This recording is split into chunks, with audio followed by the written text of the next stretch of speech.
নমস্কার। আজকের এই ভিডিওতে আমি আপনাদের একটা সংবাদ প্রতিবেদন পাঠ করে শোনাবো। এটি 2025-এর 22শে জানুয়ারির সংবাদ প্রতিবেদন। আসুন তাহলে শুরু করা যাক। চ্যাম্পিয়ন্স ট্রফিতে এবার জার্সি বিতর্ক।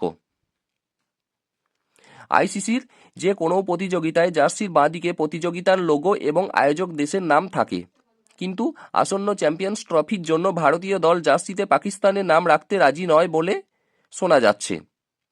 ভারতীয় বোর্ডের কোনো কর্তা অবশ্য এ ব্যাপারে কিছু জানাননি, কিন্তু জার্সি বিতর্ক শুরু হয়ে গিয়েছে। চ্যাম্পিয়ন্স ট্রফি নিয়ে ভারত পাকিস্তান বিতর্কে শেষ নেই। তারই নবতম সংযোজন জার্সি বিতর্ক। ভারতীয় দলের জার্সিতে আয়োজক দেশ পাকিস্তানের নাম রাখা হবে না বলে খবর পেয়েছেন পাকিস্তান ক্রিকেট বোর্ডের এক কর্তা। প্রসঙ্গত, ভারত প্রথম থেকেই পাকিস্তানে গিয়ে চ্যাম্পিয়ন্স ট্রফি খেলার বিপক্ষে ছিল, যে কারণে হাইব্রিড মডেলে প্রতিযোগিতা হচ্ছে। ভারত সব ম্যাচ খেলবে দুবাইয়ে।